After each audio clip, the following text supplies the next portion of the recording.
Most of the business owner entrepreneurs I've encountered rely heavily on their gut. And I've met some that have great instincts.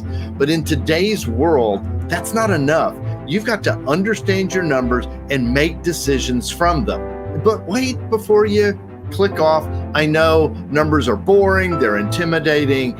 And if you're talking to your accountant, they can make you feel really stupid. But you're not stupid. You're an entrepreneur business owner. It's just that no one's taken the time to show you what numbers really matter in your business and how to make decisions based on them that will ultimately make you a lot more money. I know, I've done it with lots of entrepreneurs. In this podcast, AJ and I are going to get into some of the more common mistakes and misunderstandings that business owners, entrepreneurs have around their numbers, metrics, financials, all that sort of thing. But more importantly, we want to show you how to make business savvy decisions with a complete understanding of your numbers that are specific to you and your business. Yeah, and if you're a business owner who's already getting by with just trusting your gut instinct, if you can add these business savvy numbers to your approach, you're going to be making so much more money. Yeah, that's right, AJ, because honestly, the first and most common mistake is entrepreneurs, business owners operating their business just off of pure gut or instinct or, years of experience and not looking at numbers. George, that can't be true where they don't look at any numbers, right? Even someone operating all off of their gut, they have to look at the bank balance at the end of the month or at the end of at least a quarter or something like that. You got to make sure you have money. Yeah. No, that in fact, AJ, that's what my experience is over the years is that, do I have money in the bank, and everything must be good if I got money in the bank. So yeah, it's not no numbers at all, but what we're actually talking about is, are they using those numbers to make decisions?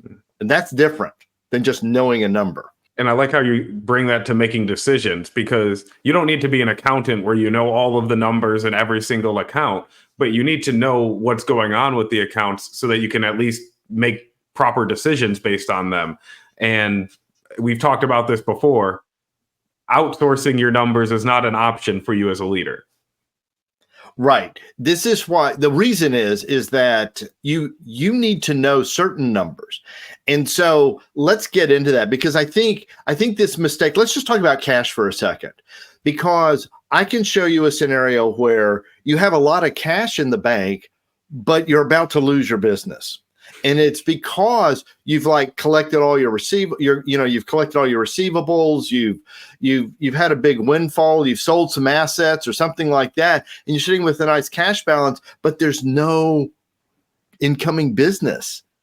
Likewise, if you have low cash, it could be because your sales are growing, you're having to spend more money to generate sales and keep up with the business. Okay. And so low cash in that case could be good, but you need to know what's gonna be happening. Well, George, can't you just make budgets to avoid that problem? If you've got a large organization with lots of departments and people like that, yeah, you need budgets to keep people with spending guidelines and all that sort of stuff.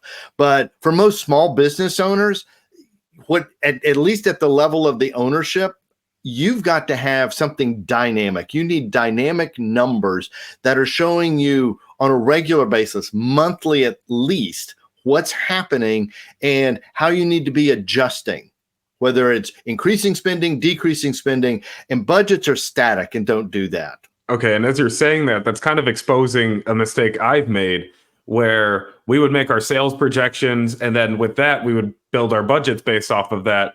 But then at the end of every month, it turned out I was a little bit optimistic about our sales projections, and then I would just have to recalibrate everything. I've worked with a number of entrepreneurs, and they're the rainmaker of the company, okay? And so they have the sales mentality. I led a sales team. I get it. I understand it. And everything is based on, sales goals and what those sales goals are going to be. And the humorous thing to me is they make all their decisions based on their sales goals. They don't make decisions on what really happened. So it's like, so we've got, and by the way, guys, if you do estimations like you're in the construction business, that falls in the same category. Well, I was supposed to make a lot of money on this job. Well, you didn't, because we didn't look at the reality of what actually happened. And so here's the thing. A lot of entrepreneurs will, if it's not cash, well, what's my bottom line? And the problem with bottom line is they don't get it till months after the fact, a lot of times, at least 1 month. So it's too late to fix anything at that point. And so that's exactly the problem I was running into. I would make decisions based off what I hoped would happen, and then I would look at the end of the month to see what actually happened. And now I have to make a whole lot more less fun decisions based off of reconciling the two different realities I was living in. Yeah, and honestly, we're going to speak a little generically here, but they're kind of like the top 3 numbers I would suggest you look at. And we're going to deep dive into cash in just a minute, but cash flow, not cash, but cash flow. The second one is gross profit. Okay. Nobody talks about gross profit dollars, and gross profit margin, the percent. And then the third number is on the balance sheet that you need to look at is the net worth. So that's after you take all the assets, subtract all the liabilities, what's left over, and is the value going up? Is it going down? What's it doing? And all of these 3 numbers need to be looked at on like a rolling 12 months. So in other words, even gross profit, is your gross profit going up, going down? What's happening? Because you want to be spotting trends. If I could teach you anything, it would be watch the trends in your numbers inside your business. And those are all dynamic. Like you were saying just a little bit earlier, that bottom line number, that's a static number. It doesn't change, and it's only reflecting what had already happened. That doesn't tell you what's actively going on. It doesn't tell you what changed. It only just tells you exactly that, the bottom line, the profit for that quarter or that year. Where cash flow dynamics, that's changing pretty much daily if you're transacting business every day. And let me point out, in all the financial prospectuses that you get if you're making an investment, it always says past performance is no indicator of future results. In other words, just because you made a big profit last month doesn't mean you're going to make one this month. Now, here's the interesting dynamic with entrepreneurs and business owners is, especially the guys who are the rainmaker guys or the production guys, they know what's in the pipeline. They know what's in the funnel. They know what's headed their way. The problem is they haven't quantified it. So another big mistake is they keep it all in their head. And it's like, you can't, and so they're saying, well, I've got this number, and I'm like, you can't possibly keep all that stuff in your head. You need a spreadsheet to calculate some of this stuff. I mean, and just hearing that gives me anxiety, because I know myself, I wouldn't trust myself to remember those numbers. I would flip a 6 and a 9 or something like that in my head. And then all of a sudden I'm basing all these decisions off of a wrong number because I referenced my head rather than good organization system like a spreadsheet or an accounting system. Right. And so the intimidating thing about all of this is it's overwhelming. I'm guiding this entrepreneur doctor.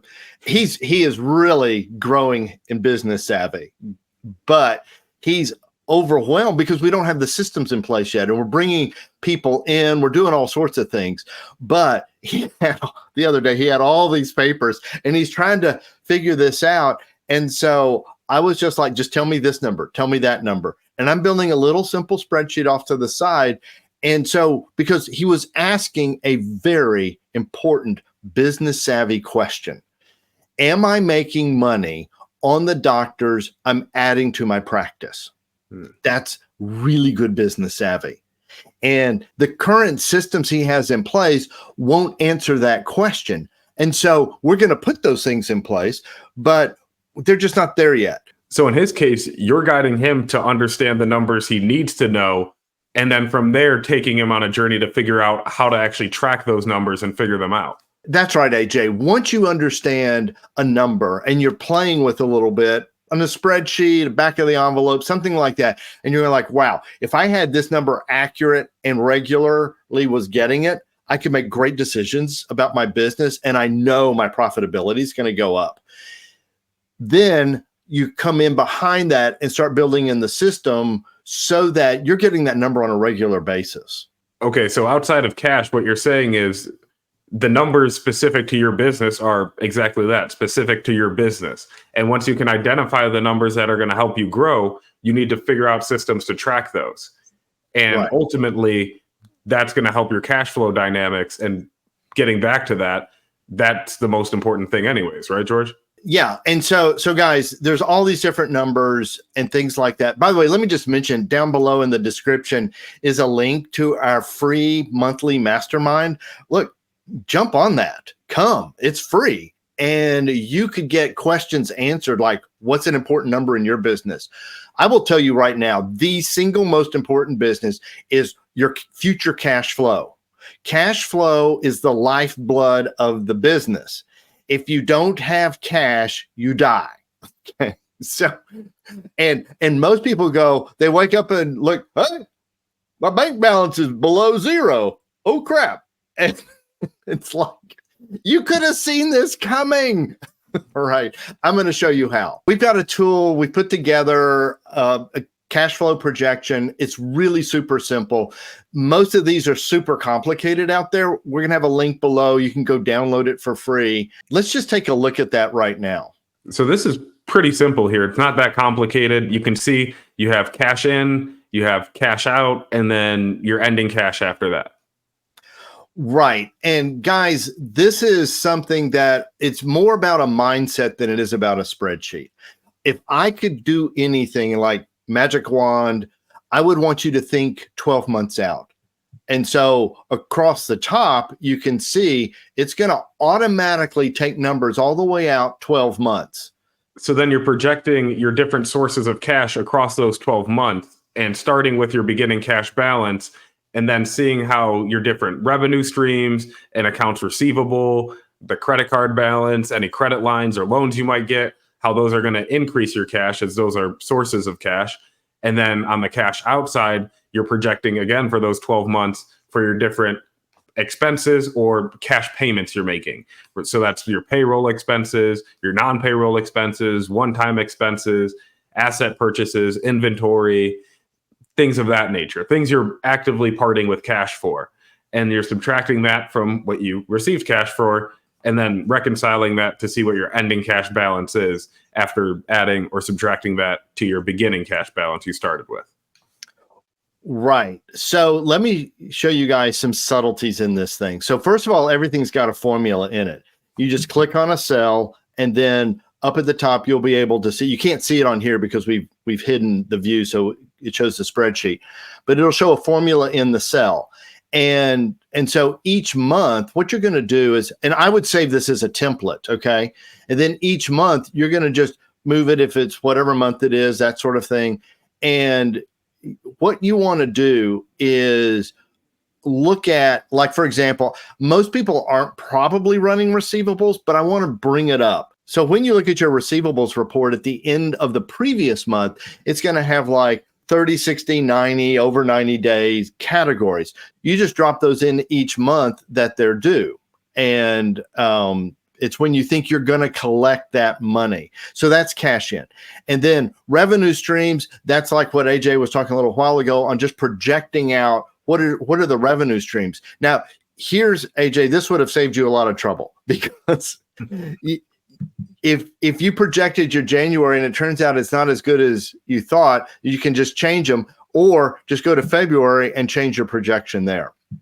Now, something I did in this was you could also create a formula where I'm increasing this revenue stream because it's a new one by $4,000 every month.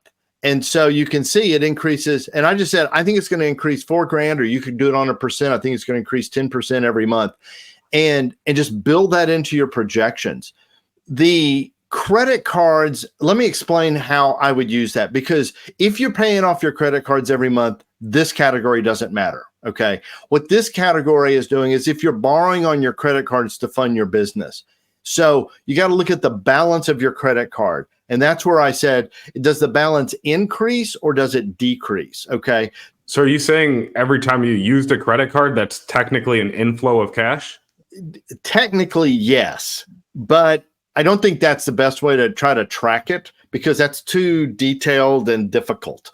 I would say this. If you, like I just said a minute ago, if you're paying your balance off monthly, ignore this line completely. What this line is for someone who, like, let's say I had $1,000 credit card balance and I'm just paying the minimum payment. And then I added $3,000 to my credit card in the month. So then I would then at that point, at the end of the month, I've got instead of $1,000 balance, I got a $4,000 balance. That difference increase would be $3,000. I would put that into my cash flow projection because I funded $3,000 worth of expenses that I don't have the money for. So that's cash into your business. Is that making sense? Yeah, that makes sense there because it's cash you didn't otherwise have. Right. So then when you start paying your credit card balance down, then that's cash out. Now, technically that should be in the next section. I just put increase and decrease. Probably, if I follow my own process, then it would be in the bottom in the cash out section. And then this last line is if you borrow money on like a credit line or a bank loan. And again, it's not the balance of the loan. It's not the balance of your credit line. It's when you draw it down. And honestly, the way I do this is I just put the pluses and minuses in the same line, especially on a credit line. So if I borrow $45,000 on a credit line and then I pay down the credit line $20,000 the next month, I'm projecting, I can see I've got cash, I'm going to pay it down. That's what I would do it all in the same line, even though it's in the cash in section. So then I can see we total up all those cash inflows that we have for the month. And now we're getting to all of these cash outflows. Right. And you can see, guys, this number is different than what your sales projections would be or your revenue, because we're looking at this from what's the cash coming in, and then we're looking at it from the cash coming out. Now, you probably know your non-payroll expenses are, for a lot of companies, it's the same number. And but it may not be. If you've got a lot of cost of goods sold and things like that, you might want to make that a separate line. I don't know. But your payroll, I break that out separately because payroll can fluctuate because of overtime, hourly rates, all this kind of thing. And so, plus I want to be able to see my payroll. And if my payroll goes up, I want to dig into it and understand why. Because in most cases, payroll is one of the largest percentages of expenses you're going to have. And then I'm seeing you also have some lines in here that aren't expenses, like inventory is not an expense. That's an asset, I thought. Right. So again, it's cash out. And so if you're tracking your inventory, you would use that line. Like I had to buy more inventory, and really, it's your inventory balance. That's really sophisticated, guys. But I just want to elevate it to your attention. That's something you need to start to track if you've got inventory.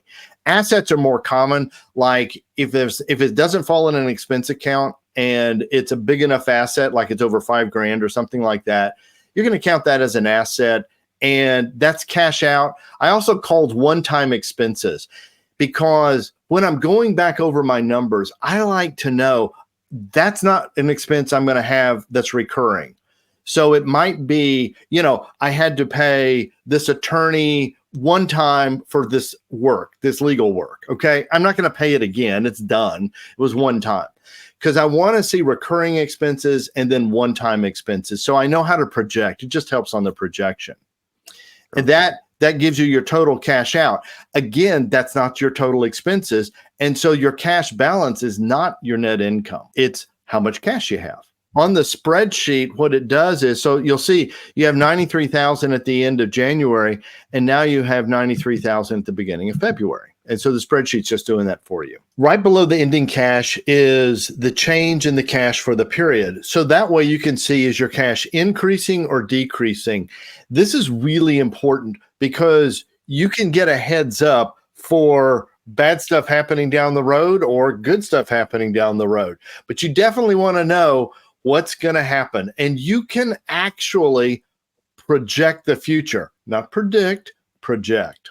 Yeah, and as you're just talking through all of this, I'm beginning to see the power of just understanding your cash flow dynamics, because just watching each of these accounts, whether it's payroll or your inventory or your credit card balance, and seeing those changes month over month, it really does tell you the story of your business. If you see payroll has been $100,000 for the past 6 months and now it's $150,000, well, who did we pay $50,000 in that month? And what did they do for that $50,000? Like, Right. you easily start being able to see stories in your business, and it's prompting natural questions. And all you have to do is something very simple like this, and just tracking your cash flows. Yeah, that's a great observation, AJ, because as the leader of your business, you don't need to know every little nickel and dime going on. What you want to be able to see are trends. And when you spot a trend that runs counter to what you expect, you want to be able to ask questions about that. And whoever's responsible for that, you want to be able to go to them and say, what happened here? Why did payroll go up? Why did this expense drop? What happened to that? I thought we bought this new asset. Why isn't that on my cash flow? These sorts of things, you want to be able to drill down, find out what's going on. But you don't need to be monitoring every little detail every day. And that's the leadership of Business Savvy. So download this spreadsheet. It's in the links below, and start using it. Play around with this thing. Have some fun. And you're going to get a feel just by playing around with it a little bit. Also, sign up for the free Business Savvy Mastermind. Just click the link below and get those questions answered, especially your cash flow questions that you might have. That's what it's designed for. And check out this video. I know you're going to love it. And in the meantime, may you live truly free.